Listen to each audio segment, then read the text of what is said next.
প্ৰিয়সকল, আমাৰ মাজৰ বহুতৰে জীৱন হেঁচাৰ মাজেৰে গৈ আছে। টেনশ্যনছ,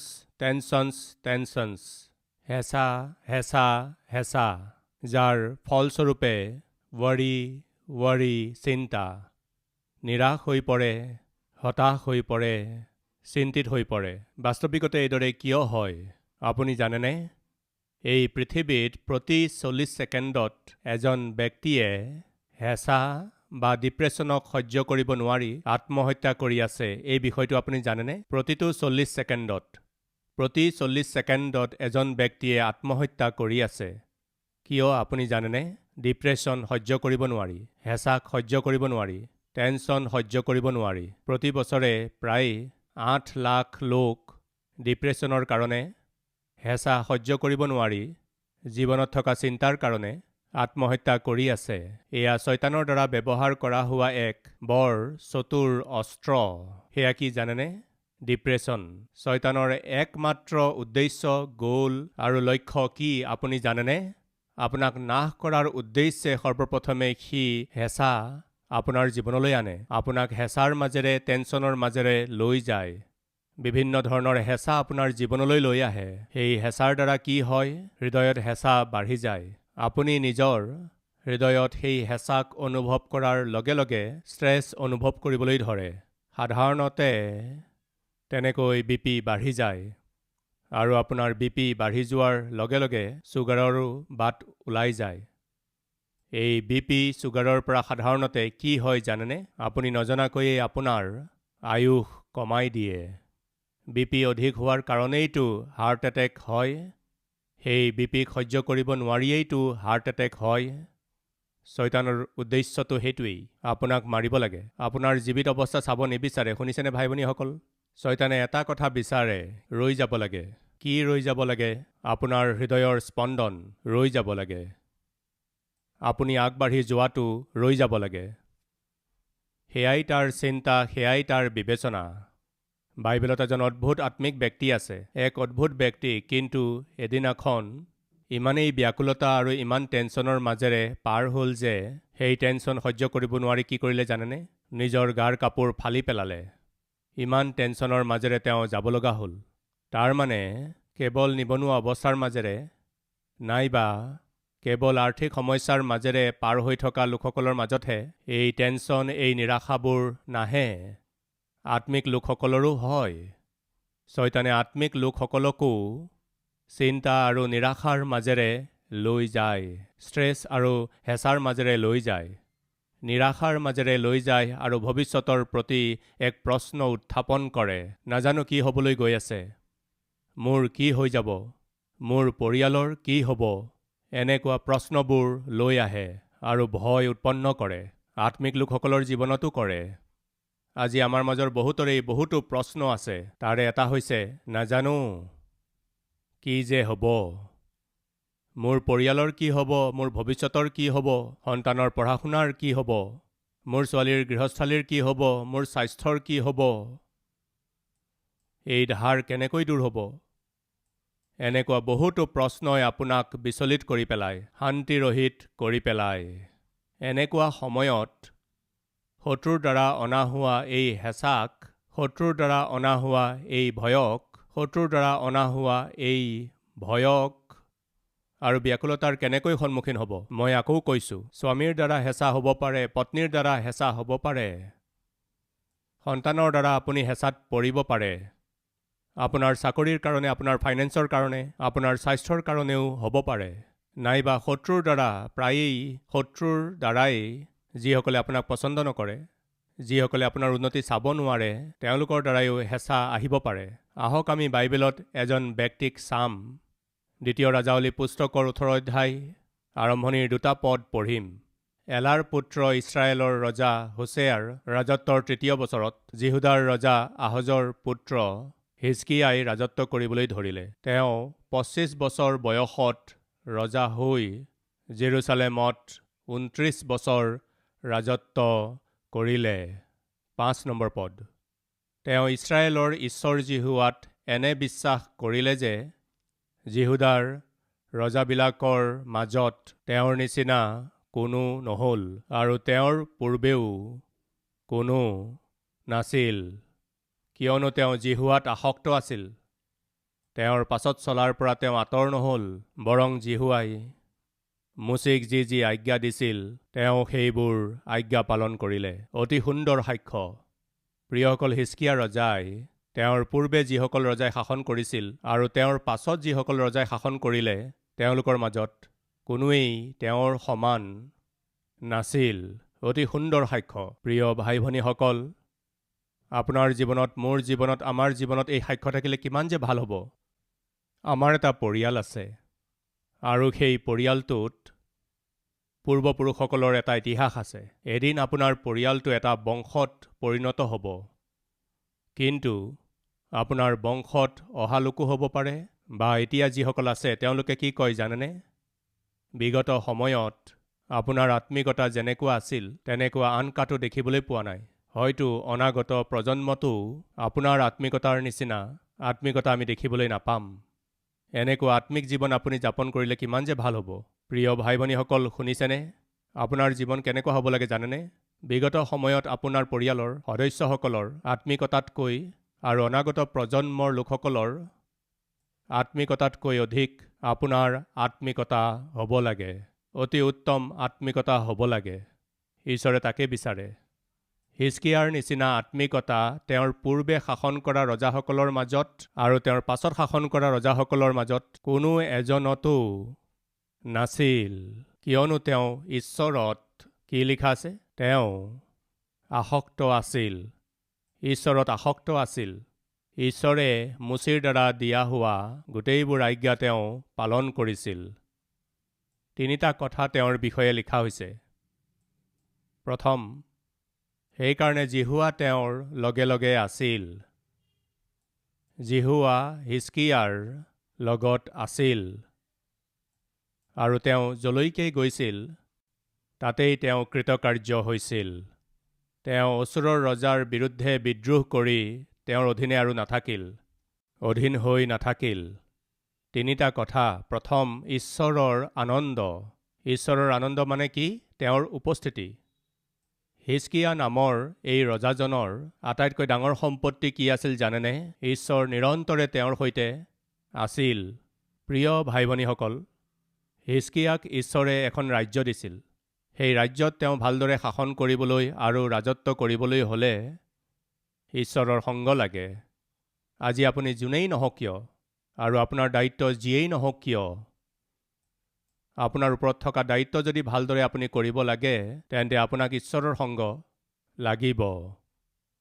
প্ৰভু যীশুখ্ৰীষ্ট ঈশ্বৰৰ পুত্ৰ, কিন্তু যীশুৱে কৈছিল, মই পিতৃৰ পৰা পৃথক হৈ একোৱেই কৰিব নোৱাৰোঁ। তাৰমানে মই পিতৃৰ পৰা পৃথক হৈ মই একো কৰিব নোৱাৰোঁ। প্ৰভু যীশুখ্ৰীষ্ট গোটেই সৃষ্টিখনৰ ৰচক। আজি পৃথিৱীত যি যি আছে সেই সকলোবোৰ তেওঁৰ দ্বাৰাইহে নিৰ্মাণ কৰা হৈছিল বুলি বাইবেলে কৈছে। এনে মহান সৃষ্টিকৰ্তা হৈও যীশুৱে কৈছে, মই মোৰ পিতৃৰ পৰা পৃথক হৈ একো কৰিব নোৱাৰোঁ। প্ৰিয়সকল, তেন্তে আমি কিহৰ যোগ্য?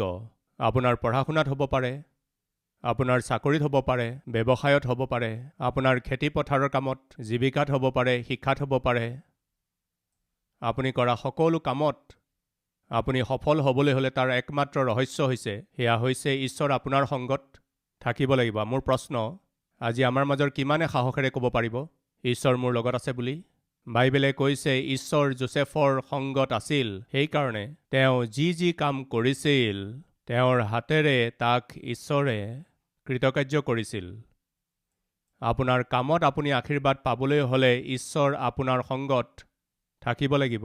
হিজকিয়া ঈশ্বৰৰ আনন্দক অনুভৱ কৰিছিল, ঈশ্বৰৰ লগত থকাৰ আনন্দ পাইছিল।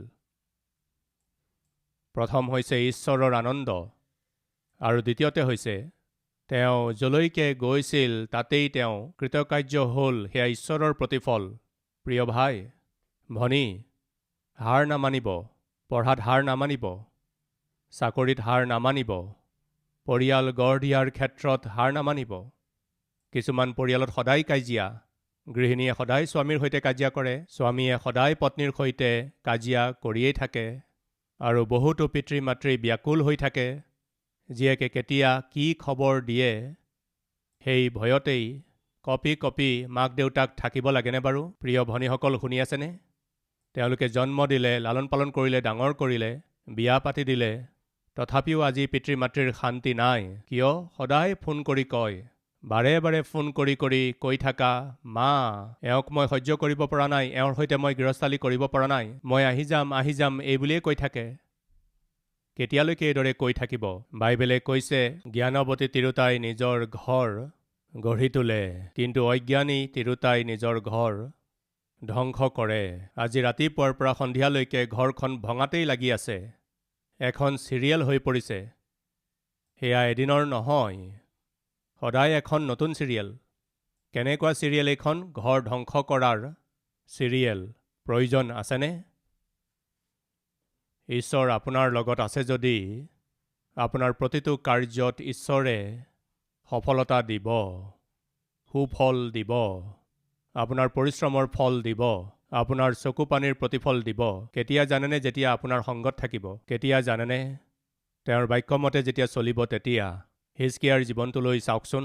তেওঁ ঈশ্বৰৰ আনন্দ বিচাৰিলে, ঈশ্বৰৰ উপস্থিতি বিচাৰিলে, আৰু দ্বিতীয়তে ঈশ্বৰে দিয়া প্ৰতিফল তেওঁ পালে, আৰু তৃতীয়তে তেওঁ ঈশ্বৰৰ প্ৰভাৱ দেখিলে। ঈশ্বৰৰ প্ৰভাৱ পঢ়োৱা হওক। আৰু তেওঁ যলৈকে গৈছিল তাতেই তেওঁ কৃতকাৰ্য হৈছিল। তেওঁ অসুৰৰ ৰজাৰ বিৰুদ্ধে বিদ্ৰোহ কৰি তেওঁৰ অধীনে আৰু নাথাকিল। অসুৰ ৰজা সেই সময়ত বৰ শক্তিশালী ৰজা আছিল। গোটেই বিশ্বত বৰ শক্তিশালী ৰাজ্য হিচাপে এটা সময়ত মিছৰ ৰাজ্য, মিছৰ দেশ আছিল। যোছেফৰ সময়ত মিছৰ দেশখন সকলো দেশৰ ভিতৰত নম্বৰ 1 আছিল। দানিয়েলৰ সময়ত বেবিলন দেশখন নম্বৰ 1 দেশ আছিল। তাৰ পাছত অসুৰ দেশ নম্বৰ 1 সাম্ৰাজ্য হ'ল। অসুৰ সাম্ৰাজ্যখন আমি বৰ শক্তিশালী ৰূপত দেখিবলৈ পাওঁ। বাইবেলত আমি কি দেখিবলৈ পাওঁ জানেনে? অতি শক্তিশালী অসুৰ সাম্ৰাজ্যখন হিজকিয়াই হৰুৱালে। অসুৰৰ ৰজাই আহি যেতিয়া ভয় খুৱাই আছিল, যেতিয়া অধীন কৰিবলৈ চেষ্টা কৰি আছিল, যেতিয়া জয় কৰিবলৈ আশা কৰি আছিল, তেতিয়া হিজকিয়া ৰজাই কোনোপধ্যে তেওঁৰ অধীন নহ'ল। মই তোমাৰ আগত মোৰ শিৰ নত নকৰোঁ, মই তোমাৰ অধীন হৈ নাথাকোঁ, অকণো চান্স নাই, এই বুলি কৈ বিৰোধ কৰিলে। কাৰণ কি জানেনে? ঈশ্বৰৰ প্ৰভাৱ, তাৰমানে ঈশ্বৰৰ শক্তি। হিজকিয়াৰ জীৱনত সেয়া আছিল কাৰণে শক্তিশালী শত্ৰুকো তেওঁ জয়ী হ'বলৈ নিদিলে। প্ৰিয় ভাই ভনীসকল, ঈশ্বৰৰ আনন্দ, ঈশ্বৰে দিয়া প্ৰতিফলক, ঈশ্বৰৰ প্ৰভাৱক হিজকিয়াই নিজৰ জীৱনত দেখিলে। ঈশ্বৰৰ প্ৰভাৱ মানে ঈশ্বৰৰ শক্তিক হিজকিয়াই অভিজ্ঞতা কৰিলে, সেইকাৰণে নাহাৰিল। তাকেই মই ক'বলৈ বিচাৰিছোঁ, নাহাৰিল। অতি শক্তিশালী শত্ৰু হোৱা স্বত্তেও নাহাৰিল। ঈশ্বৰ আপোনাৰ সংগী হ'লে আপুনি বিজয় লাভ কৰিব। সকলো বিষয়তেই প্ৰভুৱে আপোনাক বিজয় দান কৰিব। হিজকিয়াই নিজৰ জীৱনত ঈশ্বৰৰ আনন্দ দেখিলে, ঈশ্বৰৰ প্ৰতিফলক তেওঁ দেখিলে, ঈশ্বৰৰ প্ৰভাৱক তেওঁ দেখিলে। তেওঁতকৈও শক্তিশালী ৰজাৰ আগত হিজকিয়া নাহাৰিল। আজি আমাৰ মাজৰ বহুতেই সকলো কথাতে হাৰি আছে। সৰু সৰু পৰীক্ষাতেই হাৰি গৈ আছে। শয়তানে আনি থকা সৰু সৰু সমস্যাৰ কাৰণে হাৰি আছে। তাৰ কাৰণ হৈছে আমি ঈশ্বৰৰ শক্তিক লাভ কৰা নাই। সেইকাৰণে প্ৰিয়সকল, হিজকিয়া ৰজাই এদিন এটা বাতৰি পালে। কি আছিল সেই বাতৰিটো? হিজকিয়া, মই তোমাৰ ওপৰত আক্ৰমণ কৰি আছোঁ, তোমাৰ দেশখন মই ধ্বংস কৰিবলৈ গৈ আছোঁ। এতিয়ালৈকে কোনেও মোৰ সন্মুখীন হ'ব পৰা নাই। এবাৰ মোৰ অতীতৰ কথা সোঁৱৰা। মই যি দেশকেই আক্ৰমণ কৰিলোঁ, সেইখনক মই জয় কৰিলোঁ। মোৰ আগত কোনেও থিৰে থাকিব পৰা নাই। তেন্তে তুমিনো কিহৰ যোগ্য? এয়া আছিল তেওঁলৈ অসুৰ ৰজাই পঠোৱা বাৰ্তা। মই যি দেশকেই আক্ৰমণ কৰিলোঁ, তাক নিজৰ অধীন কৰিলোঁ। তুমিনো কোন? তোমাৰ দেশখননো কি আৰু তোমাৰ শক্তিনো কি? তুমি ভাবি আছা তোমাৰ ঈশ্বৰ জিহুৱাই তোমাক মুক্ত কৰিব? মই যি দেৱতাৰ আৰাধনা কৰোঁ, তেওঁৰ সন্মুখত তোমাৰ ঈশ্বৰনো কোন? এই বুলি তেওঁ ক'লে। প্ৰিয়সকল, শান্তিৰে ঈশ্বৰৰ আনন্দ, ঈশ্বৰে দিয়া প্ৰতিফলসমূহ অনুভৱ কৰি থকা এই পবিত্ৰ শাসকজন একেবাৰতেই টেনশ্যনত পৰি গ'ল। হেঁচা সহ্য কৰিব নোৱাৰিলে, ষ্ট্ৰেছ সহ্য কৰিব নোৱাৰিলে। মই আকৌ কৈছোঁ, আপুনি শান্তিৰে থকাৰ সময়ত শয়তানে আপোনাক আক্ৰমণ কৰিব, শান্তিবিহীন কৰি পেলাব, আপোনাৰ টোপনি হৰণ কৰিব, ব্যাকুলতা লৈ আহিব, ভয় উৎপন্ন কৰিব। হিজকিয়াই ভয় খালে। কি আছিল সেই ভয়? কি হ'ব? মোৰ ৰাজ্যখনৰ কি হ'ব? মোৰ প্ৰজাৰ কি হ'ব? মোৰ শাসনৰ কি হ'ব? ভয়ে হেঁচি ধৰিলে। আজি আমাৰ মাজত আছে নেকি যিয়ে ভয়ৰ মাজেৰে গৈ আছে? অফিচত কোনোবাই কিবা কৈ দিলে সেইকাৰণে উলিয়াই দিম, চাকৰিৰ পৰা উলিয়াই দিম, কি ভাবিছা? এই বুলি আপোনাৰ বছে ক'লে সেইকাৰণে হৈ গ'ল আৰু। হয়নে বাৰু? মোক এটা কথা ক'বলৈ দিয়ক, সেই চাকৰিটো বছে দিছিল নে ঈশ্বৰে দিছিল? এবাৰ ভাবকচোন। তেন্তে ঈশ্বৰৰ কি হ'ল?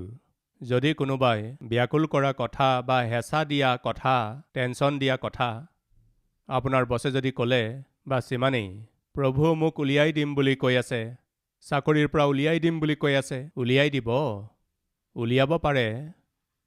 Use common sense. মোক চাকৰি দিওঁতাজন, মোৰ প্ৰভু যীশুখ্ৰীষ্ট যদি উলিয়াবলৈকেই আছে, কোনে উলিয়াব? প্ৰভুৱে। বিবাহ বিচ্ছেদ কৰি দিম, শুনিছা? বিবাহ বিচ্ছেদ কৰি দিম। যদি এই বুলি আপোনাৰ স্বামীয়ে কৈছে, আপুনি কি কৰিব লাগে? আৰামত কফি পান কৰক। আপুনি যদি বিৰিয়ানী ভাল পায়, তেন্তে ভালদৰে বিৰিয়ানী বনাওক, নিজৰ পচন্দমতে ভালদৰে বনাই খাই লওক। তোমাৰ জ্ঞান নাই, অকণো ভয় নাই তোমাৰ? বিবাহ বিচ্ছেদ দিম বুলি কওঁতে তুমি বিৰিয়ানী বনাই খাই আছা? ভনীসকল, আপুনি ক'ব, মই যি বিবাহ কৰিলোঁ সেয়া পবিত্ৰ, মোৰ ঈশ্বৰৰ দ্বাৰাই সম্পন্ন কৰা হোৱা বিবাহ হয়। মোৰ ঈশ্বৰে এই বিবাহখন সম্পন্ন কৰিলে, মোৰ ঈশ্বৰে যোগ কৰিলে। যাক ঈশ্বৰে যোগ কৰিলে তাক কোনো মানুহেই পৃথক কৰিব নোৱাৰে। এয়া সত্য। মই নিজ ঈশ্বৰৰ ওপৰত ভৰসা কৰিম, তোমাৰ কথাত ভৰসা নকৰোঁ। কিন্তু আপুনি এই বুলি ডাইৰেক্ট নক'ব। এনেকুৱা ভাৱনা আৰু এনেকুৱা ভৰসাৰে সৈতে আপুনি থাকক, ইমানেই। মা বিবাহ বিচ্ছেদ কৰিম বুলি কৈ আছে, এই বুলি আপুনি ফোন নকৰিব। আপোনাৰ মা দেউতাৰ অন্য আৰু বহুতো টেনশ্যন আছে, আৰু টেনশ্যন নিদিব। তাকে মই কৈ আছোঁ, আপুনি যদি জ্ঞানৱতী তিৰোতা, তেন্তে আপুনি কি কৰিব? ঈশ্বৰৰ বাক্য আৰু প্ৰতিজ্ঞাৰ ওপৰত ভৰসা কৰিব। প্ৰিয়সকল, হিজকিয়া এজন অদ্ভুত আত্মিক ব্যক্তি আছিল। হঠাতে এদিন তেওঁ এটা বাতৰি পালে। 18 অধ্যায়ৰ 33 নম্বৰ পদটো পঢ়িছোঁ। জাতিবিলাকৰ দেৱতাবোৰৰ কোনো এজনে জানো অছুৰীয়া ৰজাৰ হাতৰ পৰা নিজ দেশ উদ্ধাৰ কৰিছিল? হমাতৰ আৰু অৰ্পদৰ দেৱতাবোৰ ক'ত?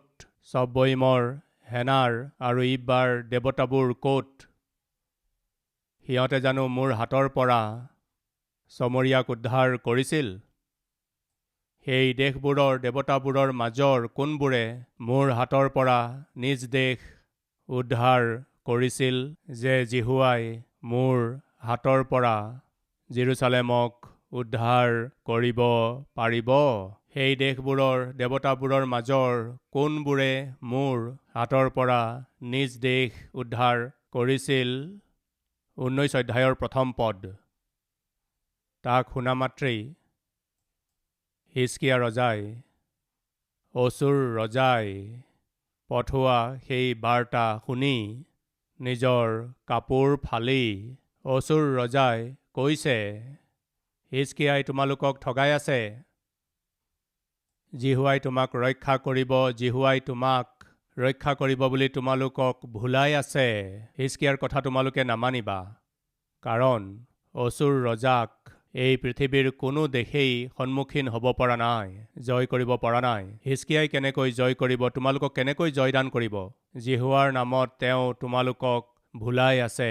মই আহি আছোঁ। অছুৰৰ ৰজা জেৰুচালেমক চাৰিওফালৰ পৰা ঘেৰি ধৰিলে, হঠাতে আক্ৰমণ কৰিলে। কেৱল আক্ৰমণ কৰাই নহয়, বাৰ্তাও পঠালে, হিজকিয়া, হৈ গ'ল, তোমাৰ শাসন আৰু ৰাজত্ব ফিনিছ। এই কথা শুনি হিজকিয়াই অতিশয় ব্যাকুলতা আৰু হেঁচাত পৰি টেনশ্যনৰ মাজেৰে হয়তো পাৰ হৈছিল। প্ৰভু, মই আপোনাৰ আনন্দ বিচাৰিলোঁ, আপোনাৰ প্ৰভাৱ মই দেখিলোঁ, আপোনাৰ প্ৰতিফলৰ অভিজ্ঞতা মই পালোঁ, কিন্তু এয়া কি? হঠাতে শত্ৰুৱে আহি মোক ভয় খুৱাই আছে। তেওঁ আপোনালৈ ভয় নকৰে। এতিয়া মোৰ সন্মুখত এটা প্ৰশ্ন আছে, মই কেনেকৈ সন্মুখীন হ'ম? মোৰ ভয় লাগিছে। এই টেনশ্যন মই সহ্য কৰিব পৰা নাই। এই বাতৰিৰ পৰা মই যি হেঁচা পাইছোঁ তাক সহ্য কৰিব পৰা নাই। এইদৰে ভাবি ভাবি তেওঁ ব্যাকুলতাত পৰিল। ভয়ানক দুখৰ মাজেৰে তেওঁ গ'ল। তেওঁৰ গোটেই হৃদয়খন বোজাৰে ভৰি পৰিছিল। অনুগ্ৰহ কৰি শুনক। তেওঁ 3টা কাম কৰিলে। প্ৰথম, প্ৰাৰ্থনা। কি কৰিলে তেওঁ? প্ৰাৰ্থনা কৰিলে। ক'ত? চাওঁ আহক। তাক শুনা মাত্ৰেই হিজকিয়া ৰজাই নিজৰ কাপোৰ ফালি, চট কাপোৰ পিন্ধি জিহুৱাৰ গৃহত সোমাল। তেওঁ যেতিয়া ব্যাকুলতাৰ মাজেৰে পাৰ হৈ আছিল, টেনশ্যনৰ মাজেৰে যেতিয়া পাৰ হৈ আছিল আৰু ভয়ে চানি ধৰিছিল, হিজকিয়া ৰজাই সৰ্বপ্ৰথমে কি কাম কৰিলে জানেনে? ঈশ্বৰৰ গৃহলৈ গ'ল। আমাৰ টেনশ্যন কোনে দূৰ কৰিব? আমাৰ ব্যাকুলতাবোৰ, আমাৰ চিন্তাবোৰ কোনে দূৰ কৰিব? আমাৰ বোজাবোৰ কোনে দূৰ কৰিব? কেৱল একমাত্ৰ ঈশ্বৰেহে। সেইকাৰণে হিজকিয়াই কি কৰিলে জানেনে? পোনে পোনে ঈশ্বৰৰ গৃহলৈ গ'ল। প্ৰিয়সকল, ব্যাকুলতাত পৰিছেনে? আপোনাৰ জীৱনত হেঁচাৰ মাজেৰে গৈ আছেনে? তেন্তে কি কৰিব? সেই হেঁচাক আপুনি নমাব পাৰিবলৈ, বিলাব পাৰিবলৈ এখন স্থান আছে। ক'ত আছে? ঈশ্বৰৰ গৃহ। তেওঁ ক'লৈ গ'ল? ঈশ্বৰৰ গৃহলৈ গ'ল। তেওঁ কি কৰিলে? নিবেদন কৰিলে। ইয়াৰ অৰ্থ কি? প্ৰাৰ্থনা কৰিলে। পিতৃ, আপুনি শুনিলেনে? আপুনি শুনিলেনে? তেওঁ কি কি কৈ আছে শুনিলেনে? আপুনি আমাক ৰক্ষা কৰিব নোৱাৰে বুলি কৈ আছে। আমাৰ সকলো শেষ হৈ গ'ল বুলি কৈছে। আমি জয়ী হ'ব নোৱাৰোঁ বুলি কৈ আছে। শত্ৰুৱে যি কৈ আছে আপুনি শুনিছেনে? তেওঁ ঈশ্বৰৰ গৃহলৈ গ'ল। বিলাপ কৰিলে, প্ৰাৰ্থনা কৰিলে। আৰু ইমানেই নহয়, ভাওবাদী জনলৈ বাৰ্তা পঠিয়ালে। তাৰ পৰা যীশুৱে ভাওবাদীলৈ খবৰ পঠালে। পঢ়োঁ আহক 2য় পদ। আৰু চট কাপোৰ পিন্ধা ৰজাৰ ঘৰগিৰি ইলিয়াকিম, ৰাজতিলক চেবনা আৰু পুৰোহিতবিলাকৰ বৃদ্ধ লোকক আমোচৰ পুত্ৰ যীচয়া ভাওবাদীৰ ওচৰলৈ তেওঁ পঠাই দিলে। কাক লগ ধৰিলে কওক? ঈশ্বৰৰ সেৱকক, প্ৰাৰ্থনা কৰা লোকসকলক। যেতিয়া আমি টেনশ্যনত, কষ্টৰ মাজেৰে পাৰ হওঁ, চকুপানীৰ মাজেৰে পাৰ হওঁ, তেতিয়া আমি মদপি বন্ধুবিলাকৰ কাষলৈ যাব নালাগে। জাগতিক লোকসকলৰ মাজলৈ যাব নালাগে। ভুল পৰামৰ্শ দিয়াসকলক লগ কৰিব নালাগে। আত্মিক লোকসকলক লগ ধৰিব লাগে, যিয়ে আপোনাৰ দুখ আৰু বোজাক বুজি পায় আৰু একেলগে আপোনাৰ বাবে প্ৰাৰ্থনা কৰিব। হিজকিয়া ৰজাই কাক মাতিছিল জানেনে? পুৰোহিতসকলক, শাস্ত্ৰজ্ঞসকলক মাতিছিল। ইমানেই নহয়, যীচয়া ভাওবাদীকো মাতিলে। সেই ভাওবাদীজনক খবৰ দিছিল, যীচয়া, বিপদ আহি পৰিছে, কষ্ট আহি পৰিছে। অনুগ্ৰহ কৰি মোৰ বাবে আপুনি প্ৰাৰ্থনা কৰক। তেওঁ কাৰ আশ্ৰয় ল'লে?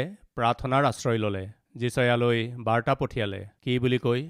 পঢ়োঁ আহক। পাছে তেওঁবিলাকে তেওঁক ক'লে, হিজকিয়াই এই কথা কৈছে, আজি সংকট, ধমকি আৰু অপমানৰ দিন, কিয়নো ল'ৰাবোৰ প্ৰসৱ দুৱাৰলৈ আহিল, কিন্তু প্ৰসৱ কৰিবলৈ শক্তি নাই। যি ৰবচাকিক তেওঁৰ প্ৰভু অচুৰীয়া ৰজাই জীৱন্ত ঈশ্বৰক ধিক্কাৰ দিবলৈ পঠাইছিল, কিজানি আপোনাৰ ঈশ্বৰ জিহুৱাই সেই ৰবচাকিৰ আটাই কথা শুনিব আৰু আপোনাৰ ঈশ্বৰ জিহুৱাই নিজে শুনা কথাৰ নিমিত্তে দণ্ড দিব। এই হেতুকে বৰ্তমানে থকা অৱশিষ্ট ভাগৰ নিমিত্তে আপুনি প্ৰাৰ্থনা উৎসৰ্গ কৰক। যেতিয়া হিজকিয়া ভাওবাদীৰ কৰ্মচাৰী যীচয়া ভাওবাদীৰ ওচৰলৈ আহিল, তেতিয়া যীচয়াই তেওঁলোকক ক'লে, নিজৰ স্বামীক গৈ কোৱা, জিহুৱাই কৈছে যে যি বাক্য তুমি শুনিলা, যাৰ দ্বাৰা অচুৰ ৰজাৰ লোকে তোমাক নিন্দা কৰিছে, তেওঁলোকৰ কাৰণে ভয় নকৰিবা।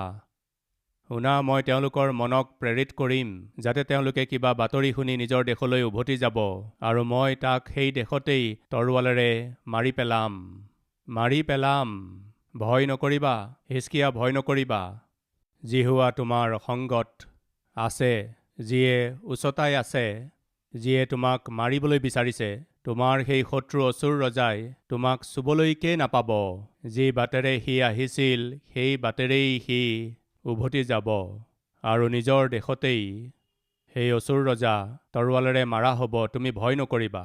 কিমান যে অদ্ভুত বাৰ্তা, কিমান যে শান্তি দিওঁতা বাৰ্তা। এই বাৰ্তা তেওঁ ক'ৰ পৰা পালে? ঈশ্বৰৰ গৃহত। কাৰ দ্বাৰা এই বাৰ্তা তেওঁ পালে? ঈশ্বৰৰ সেৱকৰ দ্বাৰা। কি আছিল সেই বাৰ্তা? যিয়ে তেওঁত ভয় উৎপন্ন কৰিছিল, যিয়ে তেওঁক ভয় খুৱাইছিল, ব্যাকুলতা আৰু হেঁচা যিজনে উৎপন্ন কৰিছিল, যিয়ে চিন্তা বৃদ্ধি কৰিছিল, সেই শত্ৰুৰ প্ৰত্যাহ্বান আজি বিনাশ হৈ গ'ল। কাৰণ কি জানেনে? তেওঁ ঈশ্বৰৰ ওচৰলৈ আহিল, প্ৰাৰ্থনা কৰিলে, বিলাপ কৰিলে আৰু ভাওবাদীজনক ক'লে, প্ৰাৰ্থনা কৰক। ভাওবাদীজনে কেৱল প্ৰাৰ্থনাই নকৰিলে, ঈশ্বৰে তেওঁক যি ক'বলৈ ক'লে তাকো ক'লে। এই সেৱকজনে কেৱল প্ৰাৰ্থনাই নকৰে, ঈশ্বৰে যি ক'বলৈ কয় তাক নিশ্চিতৰূপে কওঁতা সেৱক হয়। প্ৰিয় ভাই ভনীসকল, আমাৰ জীৱনত ষ্ট্ৰেছ থাকে। বেমাৰৰ কাৰণে হ'ব পাৰে, আৰ্থিক অনাটনৰ কাৰণে হ'ব পাৰে, বা বহুতো কাৰণ হ'ব পাৰে আমাৰ জীৱনলৈ আহিব পাৰে। আহিলে আপুনি চিন্তা নকৰিব, আহিলে আপুনি ভয় নকৰিব, আহিলে জগত আৰু জগতৰ লোকসকলৰ পৰামৰ্শৰ সহায় নল'ব। কি কৰিব? হিজকিয়াৰ পদ্ধতি অৱলম্বন কৰিব। তেওঁ কি কৰিলে? ঈশ্বৰৰ ওচৰলৈ গৈ বিলাপ কৰিলে। কি কৰিলে? প্ৰাৰ্থনা কৰিলে। কি কৰিলে? ভাওবাদীজনলৈ বাৰ্তা পঠিয়ালে। প্ৰতিফল কি হ'ল? আক্ৰমণ কৰিবলৈ অহা অচুৰ ৰজা হেনটোৰ দৰে আহি ফেঁচাটোৰ দৰে ঘূৰি তেওঁ যাব লগা হ'ল। যি সমস্যা আপোনাৰ ওপৰলৈ আহিছে, যি বেমাৰ আপোনাৰ ওপৰলৈ আহিছে, যি সংকট, যি বিপদ আপোনাৰ ওপৰলৈ আহিছে, হেনটোৰ দৰে আহি ফেঁচাটোৰ দৰে উভতি গুচি যাব। সাহসেৰে সৈতে ঈশ্বৰৰ উপস্থিতিত প্ৰাৰ্থনা কৰিবনে? আহক আমি একেলগে প্ৰাৰ্থনা কৰোঁ।